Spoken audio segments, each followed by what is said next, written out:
Check, check. Test one, test one. ARwall, ARwall. 1 2 3, 1 2 3.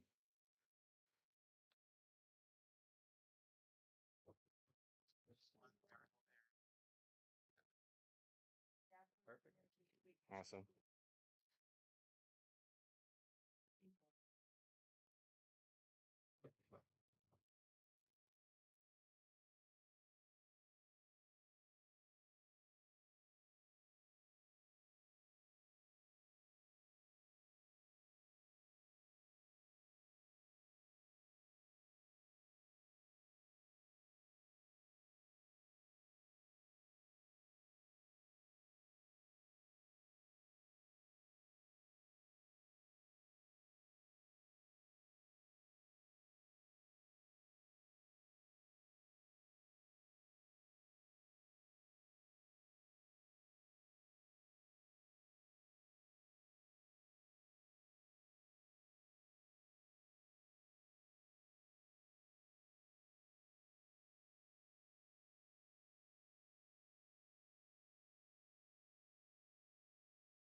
tablet back there for you to put your info into. We'd love to get your information so we can follow up on this demo.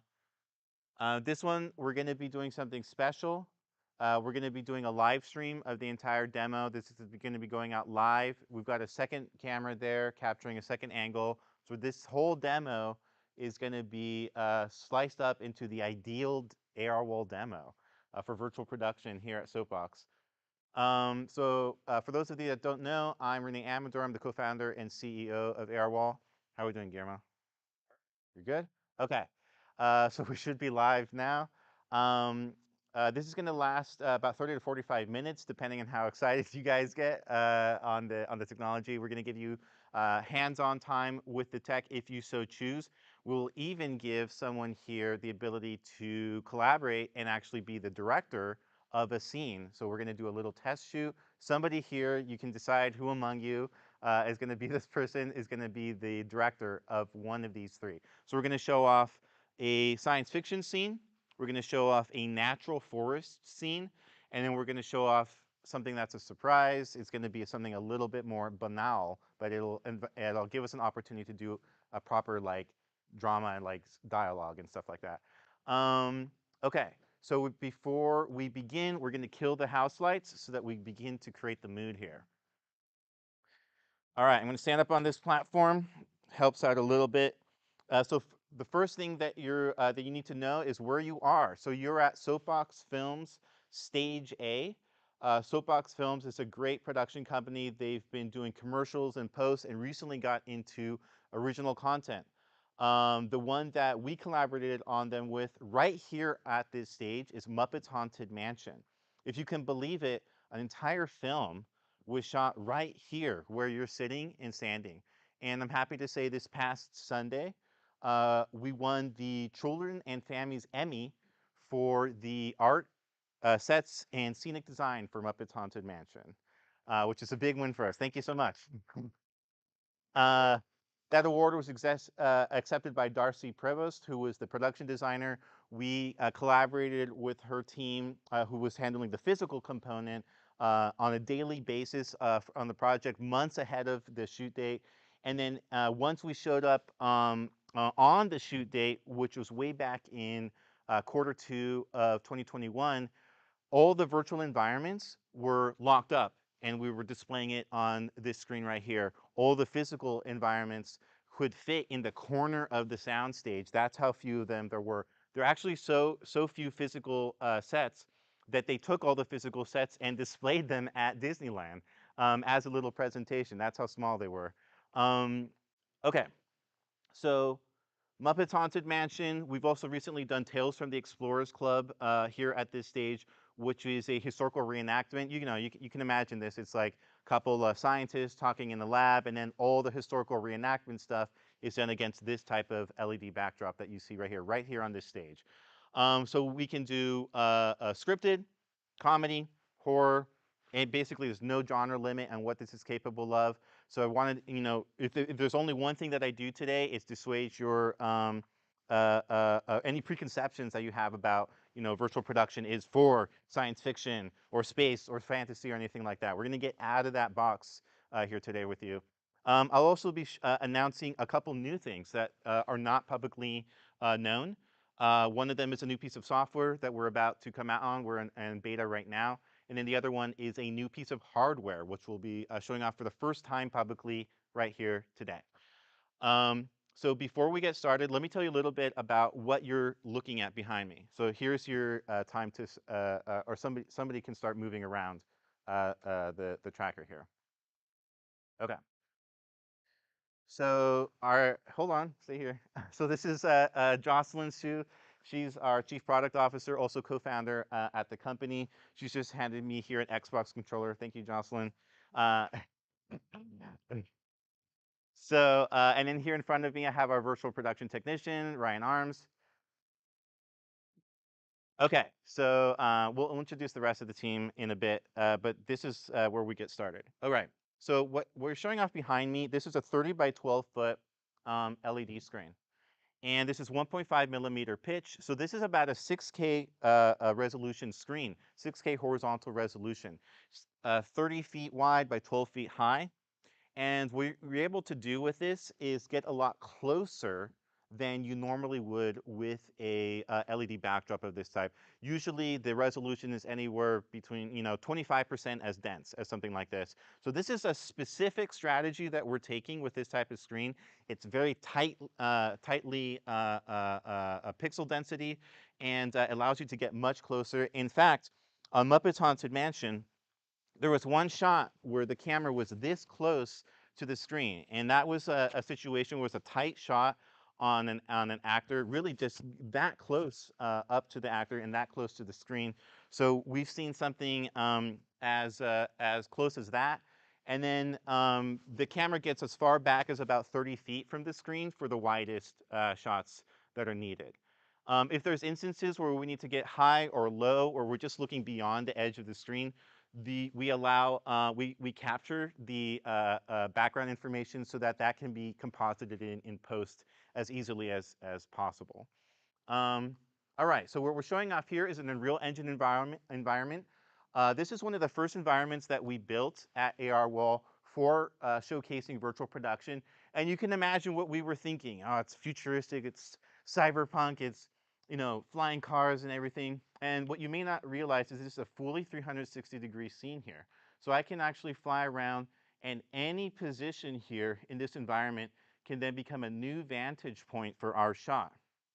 So if I were a director, what would happen is I would have seen this environment ahead of the shoot, right? And I would have these types of angles in mind here. A part of my set is going to be physical. There might be a platform here. There might be a few things for the actor to touch. The rest of it is going to be virtual. So this railing up here is going to, as the camera moves, go ahead and give us a semicircle. As the camera moves, that railing is going to stay in the relatively same position from the perspective of the camera. This tracker here that's on top of this smartphone camera rig, this tracker is actually updating once per frame and creating a parallax illusion, so that from the perspective of the camera here, that environment appears to be deep and infinite, and it actually looks like it's a window into that virtual world. So that's the first one, parallax, the creation of this surface into an infinite space that can portray any environment back there. When we need to create seamlessness between the physical and virtual set, there's a number of ways that we can do that. The most common way is that you build a platform, and the material that's on the platform then blends seamlessly into the material that's in the virtual environment. So an example of that would be Muppets Haunted Mansion, where we're in a cemetery. We have a platform about this tall. Actors need to go underneath it. Remember, this is a Muppet show. And it's about this tall. And then we have greenery and shrubbery and a few headstones for the cemetery that are physical. And then that blends seamlessly into the headstones and the grass and all the cemetery stuff that's in the background there. For an environment like this, we actually did shoot this, a short film with this. So we got grading. See that grading there? We figured out I think we actually did this in reverse. We found the physical grading, and then we made the virtual grading adhere to that design. And then we had a physical grading coming out here. On that short film, we actually had a second screen underneath the grading, so we were actually able to pan from the floor up to the wall, which is pretty cool. The second thing that I'm doing here with the Xbox controller is this is the type of thing that you would hand to a DP or a director, and I can basically just, as I would in a video game, change the change the position, and then change the orientation with my two sticks here. There's a lot of other little dials on here that allow me to go up and down and do all sorts of cool stuff. But that's the basics. Basically, now I can change the position of the camera. I can also switch to different preset positions that might be really cool. So here we have some of those bookmarked locations.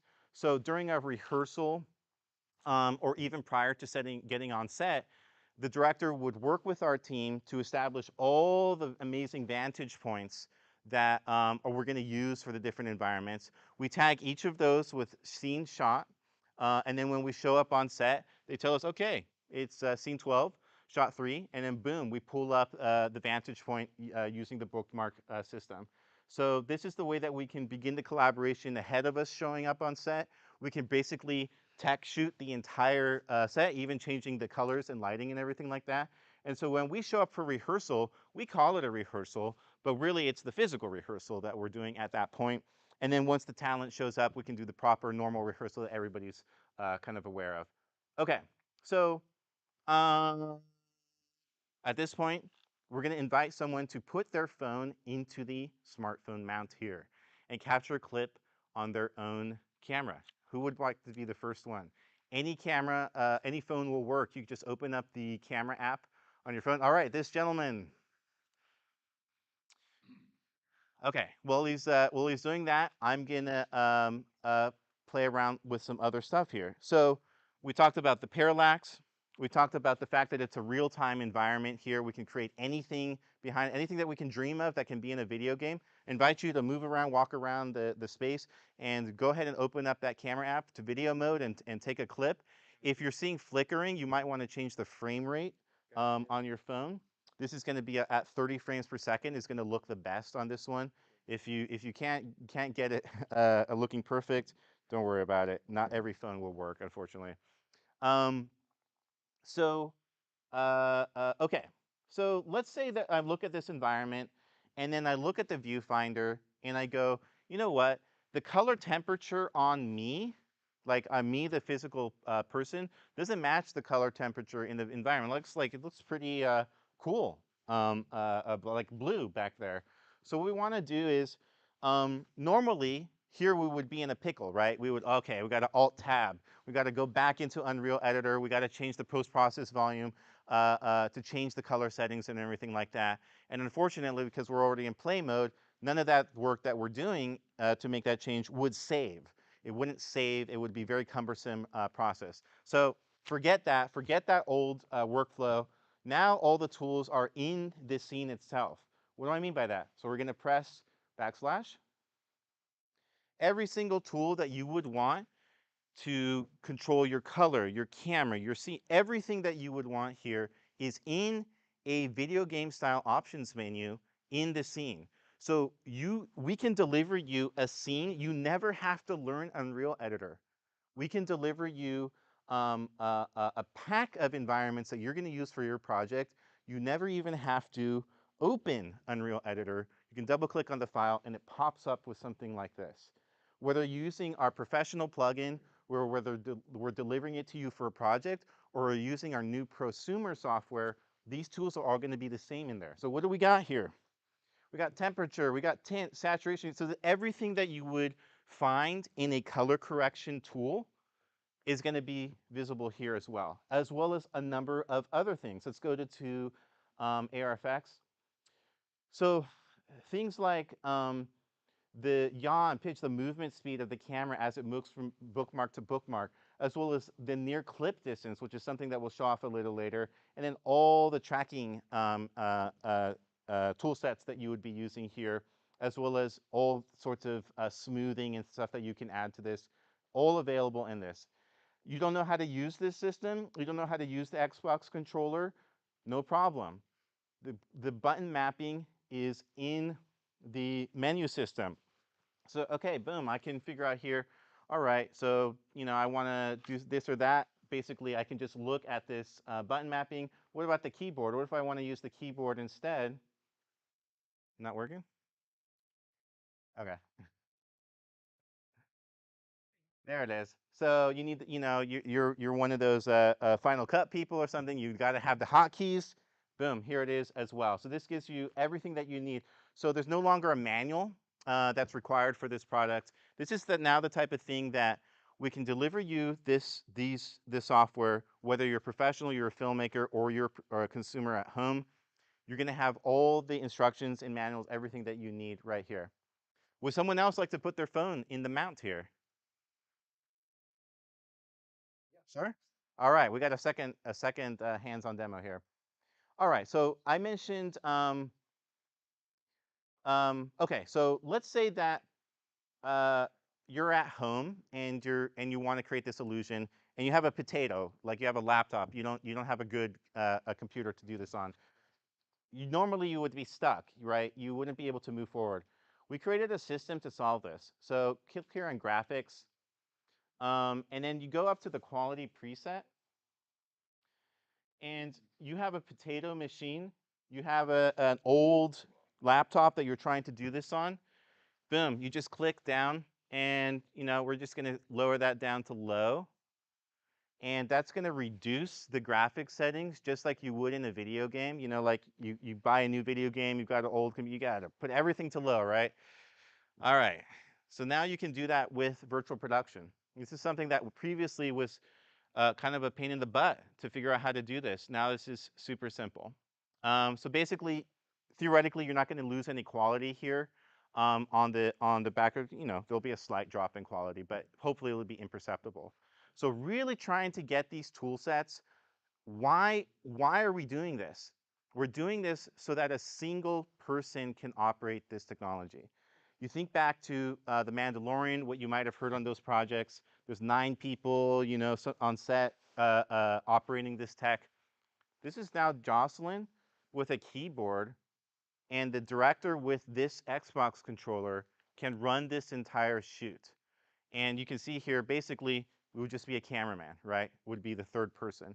So 1, 2, 3 people are now what's required to do a virtual production like shit, like virtual production like this in any location in the world. What do I mean by that?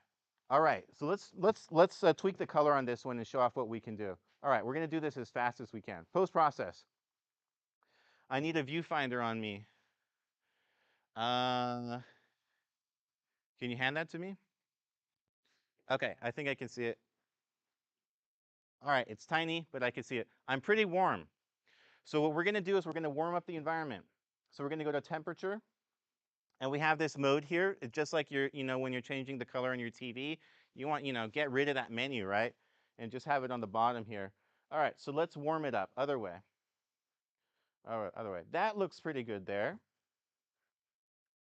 Doesn't look bad. It looks more akin to what the temperature that I'm actually at, which is much cooler. I mean, much warmer. Um, let's get a better angle. Let's pop out. You know what? There's something that I'm noticing. The shadows don't seem as rich as they are on me. Like I have really inky blacks on me, but I'm not seeing inky blacks in the background. Jocelyn, can you get that shadow a little bit contrast here? Can you go into the post process settings, go down into shadows, go to gain, and then pump that gain down. And hopefully what we're going to do is we're just going to create some inkier blacks for us. Is it working? Okay. Well, we're going to, yeah, see if we can get this. All right, all right. So we're gonna try and dial that in. Ooh, you know what? That is like bring it, yeah, something like that. So you're gonna notice something right away here. To the naked eye, it's gonna look odd on the screen. So you always need to look through the viewfinder and see how the camera is reading it. And actually this, even though to the naked eye, it looks like it's a little bit odd. To the camera, this looks beautiful. And this looks like a real location behind me. Can we get this one step further, Jocelyn, and do some defocus on that screen? Like, it's like real crunchy, right? It's like real um, sharp. All right, so not only are we gonna get some defocus in, we're gonna get some bokeh in there. Ooh, who likes that? Huh? Does that look good? Does that look better than when we came in? So I want to illustrate to you guys, this is the process right here. This process that you saw me do over the past 5 minutes, this is what it looks like when we're on set. We've dialed it in 99% of the way. We've gotten, the color temperature as close as we can get, as close as we can guess to what the DP is going to be up to on the day. And then on the last step, we're managing the contrast, we're managing the color temperature. And if everybody did their job right, you're basically only going to be touching those two dials on the day of. So that's the work that we've done at ARwall from a just a planning standpoint, the way that we run our projects, then we run the workflow of the projects. But it's also this amazing software that we built. It's called the AirFix Pro plugin, which is available for everyone to use. So what we use on set is exactly what we're licensing out to our clients as well. Okay, so we're gonna mix it up here a second. We're gonna do something hopefully a little bit more upbeat than a dark sci-fi environment. We're gonna go to the forest. And what I'm looking for in this forest environment, what I'm looking for in this forest environment is like that real feeling of like lush flowers. And so I'm gonna click around here. Just imagine that we're doing like a like a talking head, like documentary shoot, something like that. And I've got to talk, somebody a talking head, maybe they're ecologists, forest ranger or something. So I need to get them in the forest, in their environment, right? But I want it to look like lush, like flowers and that type of thing. Let me see if I can get that. You know, I think there's some over here. This is nice here. This is not bad here. But wait a second, Jocelyn, I like this angle right here with the red behind me, but I've got this bush here. Can you get rid of this bush for me? Now, normally here, you would just be, you would just move the camera angle, right? Or you could do this. So what Jocelyn's doing here is, basically the equivalent of flying a wall. You have a 4-flat set, you need to fly a wall because you want to put the camera in there, you need to put a light in there. So what we've done is created a sphere around the camera. Anything in that sphere gets eaten away and becomes invisible. So you can kind of see it as I move back. There it is. And as I move in, it's gone. And now we can do our shot. So why is this important? You're in a small apartment, you're in a small garage, you're in a small blah, blah, blah type of, whatever type of virtual location. You can then eat away at the wall and get that nice wide angle that you would get. Otherwise, you're going to be behind the wall and not be able to see anything, right? So, okay, this looks pretty good. Now, how's my viewfinder look? So I look dark. The background it looks pretty good, but it's way bright. And it's looking muted and like that daytime look, but on me, I look like I'm under gazebo or something like that. So we're going to balance this all out. So the first thing that we're going to do here is bring down the entire luminance of the background scene. So, we have these couple lights right here. We could shift these lights around and shape it, but we're going to do it the hard way and keep the lights the same and change the background. All right, so here we go. Brightness of the scene. So let's go to PPV again, post-process. Let's go to global gain. Yeah, let's bring that down. Let's bring it down to like 50. Okay. We're going to bring it to like 50. What? You went past it. Global gain.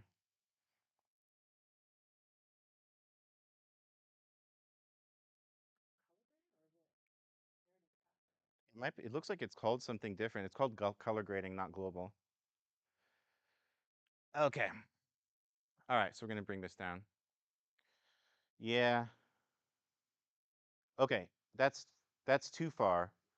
So there, like it's like there, I think. Okay. And n no, that's still too far. That's too bright. Oh, I see. Did you okay. So Guillermo did re-exposed on changed the aperture on his. So I was like, what the hell?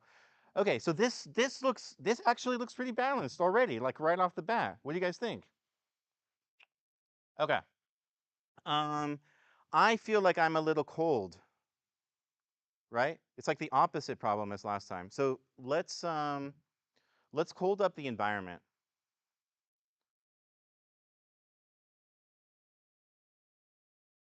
Post process. Ah, okay. So here's where this miscommunication actually resulted in something positive, which is that in this environment, we not only have different color settings, but we have different lighting iterations, at least three per environment for these stock sets. So when we show up on set, we're ready to play. We got nighttime, daytime, twilight. It takes a few minutes for our artists to build out these lighting iterations and get them looking good, right? So let's go back to that nighttime one. This kind of gave me a yeah, I like this. It feels like Sabrina the Teenage Witch or something like that. We're in the forest, we're getting lost or something. You know what? The now I seem too bright. Like I'm like hard. I'm getting like some hard man-made light on me. I want that to feel like moonlight. Can we get it that gain up? Hmm. Down a little bit. I think it's there. There. Yeah.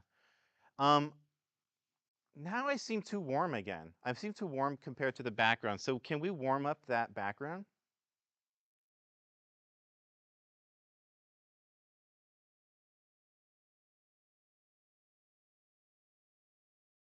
Oh yeah, not tint. Tint is gonna purple or green it. There. Yeah, that there. That there. That's it. Okay. So now that's looking pretty good. We're like, CW quality here. Right, right, right. No slam on anybody if you work at CW, sorry. Um, yeah, we're not blockbuster level here, but let's say we're good enough for YouTube at this level, right? We're ready to shoot our YouTube video. So like, yeah, this is as easy as it can be. All right, so now you guys have seen me do it twice. Now who wants to come up and do this with me? I'll stay here. You do the color. Who wants to do it? We'll give you a new scene. All right, let's show them the scene first and see who gets excited. Let's show them the scene first. Let's go to school. We're going to take you back to your traumatic days in high school. Let's go to that gym. We have a nice gym we can take you to.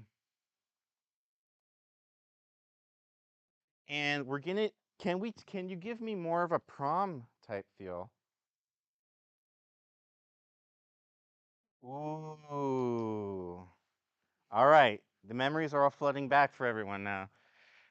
All right, I'm looking at the viewfinder. Yeah, so um gosh, there's a lot of mixed lighting here, so it's going to be difficult to shape this.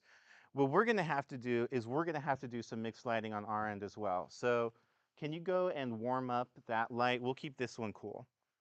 We'll warm up one of them. We're going to do some mixed lighting ourselves to try and match that mixed lighting sensation in the scene. Yeah, yeah. Okay.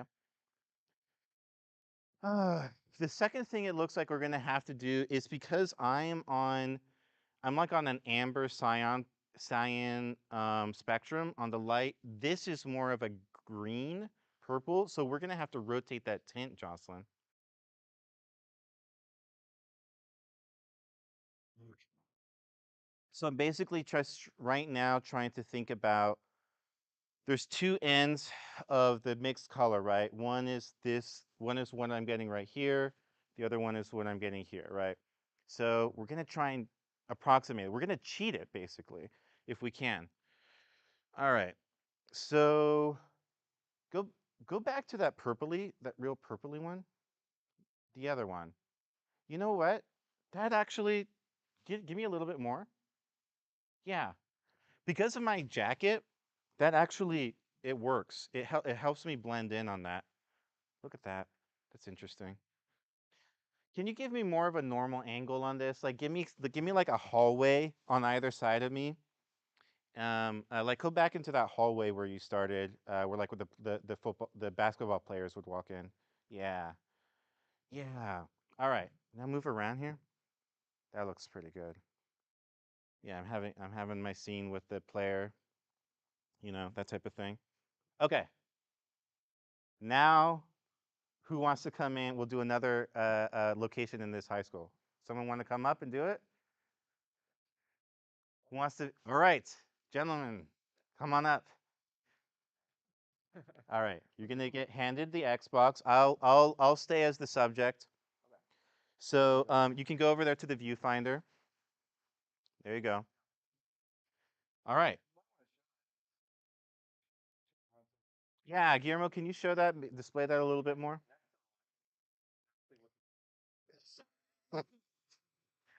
Okay.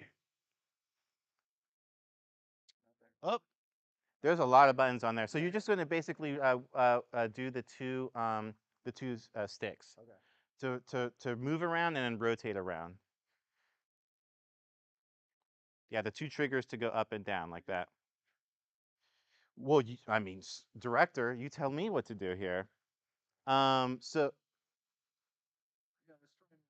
okay, let's see. Let's go to another bookmark until he finds something that he likes. So I'm the principal of the school, and you need to find a spot for me to give that, like, you did it wrong speech, to the main character. And we can get out of the prom lighting if you want. We can give you. Can you give him the normal daytime lighting?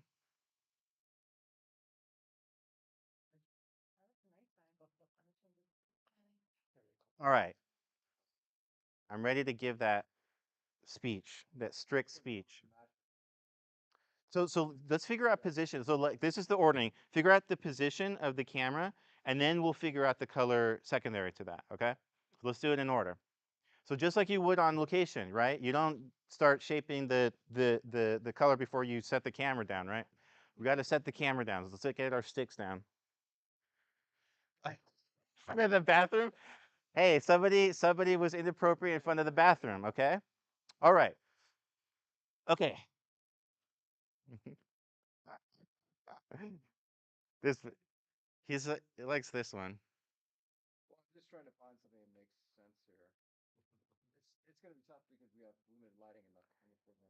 That that don't worry about that. Like let's first worry about the specific angle. Ooh, how about this one? Okay, here like yeah, I can be strict on this one. I've got a little side table behind me, everything like that. Okay. Oh, what happened? You went into the wall. There it goes. Okay, so now you can let go of the Xbox controller, and now you'll need to instruct Jocelyn on color.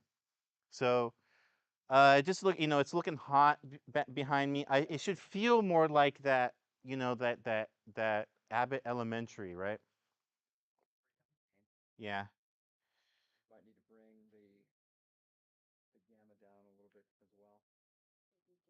Yeah. Do gain. Uh-huh. Uh-huh. Uh-huh. That's feeling better.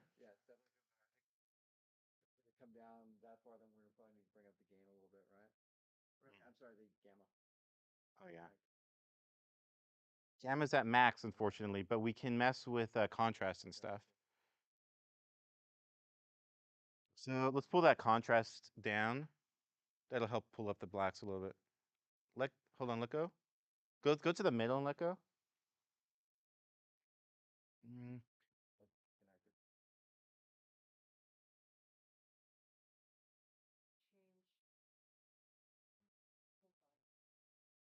You change the tint to 0 or to 1.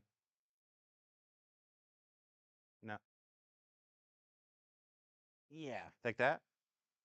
Yeah, that's looking better. Okay. So we need the TV mode, Jocelyn. All right. What do you think, director?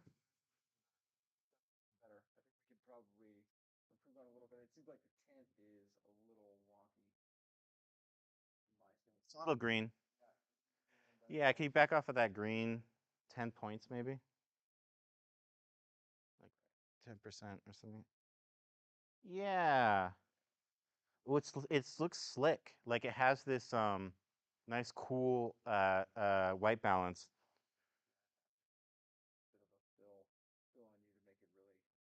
You need a fill on me? We can move the light. Let's move the light, Ryan.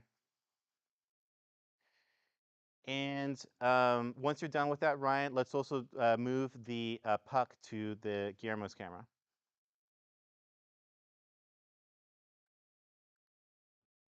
There we go.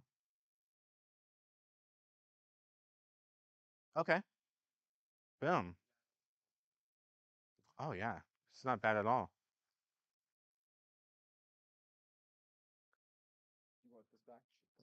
Thank you. Thank you. All right. There we go. All right. So, all right. So here we have this wall. We're going to delete that wall so we can get the nice wide shot that we want. Boom. Deleted. Yeah, that's good. Save that. What do you guys think? First time virtual production director right here. Dialed it in. What's your name, sir? Leo? Thank you. Thank you, Leo. We really appreciate that. Okay, awesome. So now we're going to do something special for our live stream audience here. We're going to put the tracker on the live stream camera. So hopefully this is going to look pretty interesting to you guys. It's going to be one of the first. Here I am in the looks like a science classroom coming to you from the virtual world. Okay. Sorry, this is our first live stream, so this is something new for everyone. Okay, that's good. Okay, so now that we have shown you what this technology is capable of, we have an announcement. And that announcement will start with something physical. Give me a second.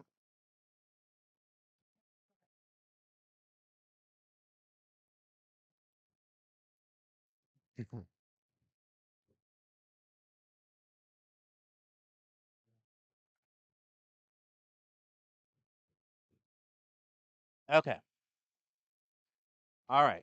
So when we first began the company, it was 6 years ago. We began in about 2016. And in 2017, we came out with our first product, which was a gigantic server, 4U server, half rack server, pain in the butt to travel with, pain in the butt to manage and everything like that. And that was the first product that we had. Right here, we have the prototype of the next generation of virtual production devices.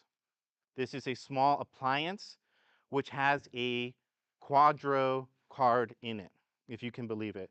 This box here, which is going to be around the $2,000 price point, is more powerful than the server that we came out with in 2017. This is the next step in virtual production. So what is our plan with this thing? Our plan is to bring virtual production to the prosumer space and to the home. And with this device, people will be able to render these types of environments that you're seeing behind me. In fact, exactly these environments at the frame rate and low latency required to achieve these effects. They can do it on their home TV, on a projector, on a small LED screen like this. And if you're a professional and you already own one of these LED screens, you'll be able to use this box to do these types of demos on the single screen of this type right here. So this is the piece of hardware. We'll pass this around, right? So this box is being created in partnership with Lenovo. I think we have some Lenovo folks here today. What's up, Dylan? Good to see you.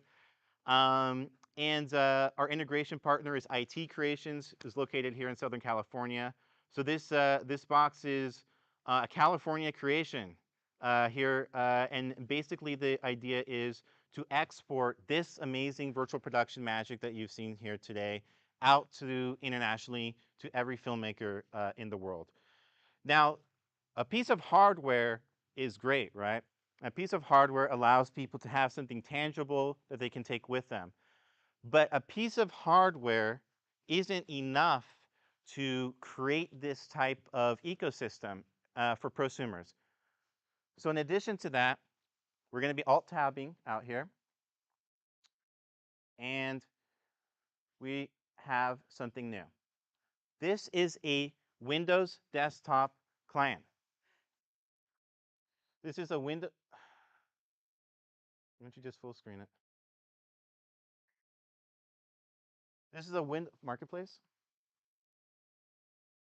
This is a Windows desktop client, very similar to what we just showed you. It has Unreal Engine scenes. It has the plugin and virtual production toolsets integrated into the scene. But it also has something that those tools don't have, which is a marketplace of scenes. So you're a filmmaker, you're interested in virtual production, you go and you learn about the technology, maybe you get the hardware, and you hit this wall, which is that in order to do the creative development, the scene creation, you have some learning to do in front of you to get the lighting, to get the proper mastering of the project before you can hit play. All of that is done for you now. So just like I said, you press the menu button, you go ahead and change all those settings in the menu. You never have to go out of that environment in order to make those changes to achieve your virtual production illusion. All of that is integrated in every single one of these environments on the marketplace. So Unreal Editor is obsolete to do this at the prosumer level for virtual production. We're currently in closed beta on this ARFX app, which means if you're interested, if you're out there and you want to figure out how to do virtual production at home, on the TV, on a projector, on a single screen environment like this product is going to be for you. And it's going to allow you to jump over those hurdles of coding. It's going to allow you to jump over those hurdles of 3D design skill. And that's the special one that we're bringing to the table with this product. So this is called AirFX app. It has a marketplace. Once you get the scenes, they're available through subscription as well as purchase. Then you go to My Studio. And here in My Studio, then these are all the scenes that you have access to, and you can go ahead and launch and run these and download these at your leisure. You don't need this scene anymore. Go ahead and cancel your subscription. Let's say that you are a marketer and you're doing a bunch of content on the rainforest. Well, you're going to want to subscribe to that rainforest pack so that you can get a bunch of different rainforests to generate with that content. Then you're done with that marketing campaign. You don't want that rainforest pack anymore. Just turn off the subscription and you're done. Move on to the next one.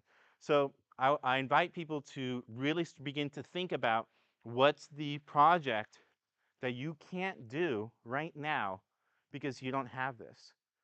And think about that project becoming a reality in the next 12 months. That's our message here for you today. Thank you. Okay, so we'll try and cut off pretty soon. Any questions before I kind of get out off here? Any questions? Yes. If in the future anybody wanted a more like custom like location, would that be something you guys imagine doing? Yeah, absolutely. So right now, if you are interested in creating your own custom locations with this software, there's the AirFX Pro plugin, which is available for license on our website right now. That's the exact same plugin that we use when we're on a project. It'll also allow you to do all your custom environments yourself. So that's a drag and drop. You install the plugin, you drag and drop the camera actor into the scene. You're essentially done at that point. Thank you. Yes. An amateur on a lot of this between Xbox and is there like a place where I can call and connect with Pro to like just get some tutorials? Yeah, absolutely. So on our website, we recently just added a bunch of frequently asked questions for those people that are just getting started. We have software, we have hardware and software kits available on the website.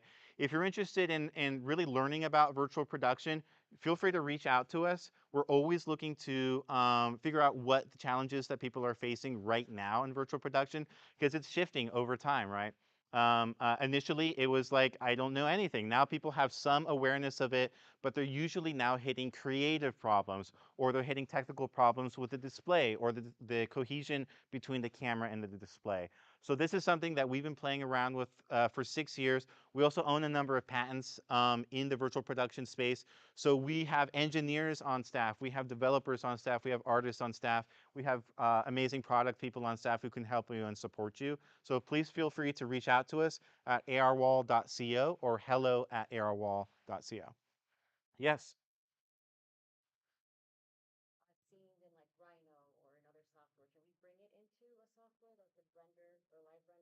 Yeah, so all that needs to happen for the software to run the illusion is you need to be able to ingest the assets into Unreal Engine.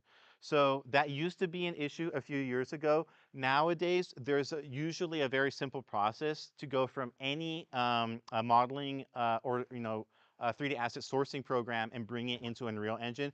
And Unreal Engine, you should really think of it more as a place to do layout, sequencing, and to create these interactive type of scenarios that we have here.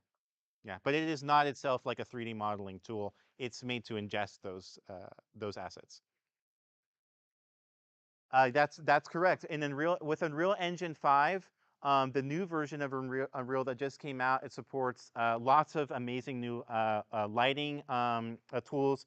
In addition, it does have modeling tools in there, so you can also do some modeling there as well. Mm. It's rudimentary. Yes.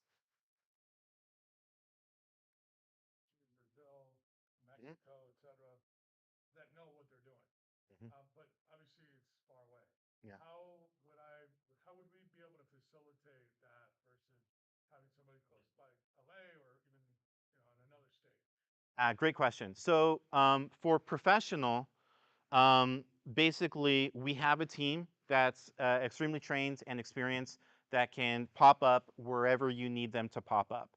So that's international. We've popped up in basically almost every continent at this point. We can go to a stage that you already have. We can come with the stage with us and pop up for your production as well. And but here's the real answer. The expertise that our team has and that we've gained the hard way, right? We've made every mistake in the book, right? The expertise that we've gained, it, yes, it has gone into a service and consulting offering, which we're very happy about how successful that's been. But the real solution to take our expertise and bring it to your production space is through the software. The software is a boiling down and a materialization of all our expertise so that those dials that we and our directors have needed on set, that we're doing the hard way, we're engineering and R&Ding on set and getting those tools built. We did it the hard way and we did it the painful way so that you could benefit from that expertise through software and through tool sets. So that's the real answer. Thank you. Awesome. All right, I see some lots of smiling faces. So I'll guess we left it on a high note. Thanks so much, everyone, for coming to this demo. We're really excited about this. If you want to discuss further, please feel free to reach out to us. Thanks so much, everyone. Ah.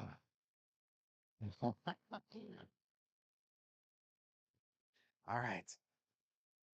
Thank you, Guillermo. This is Guillermo, their business development. Okay. Yeah, the mic. All right, I'm going to demic myself. Thank you so much, everyone. Thank you for making a great audience for our live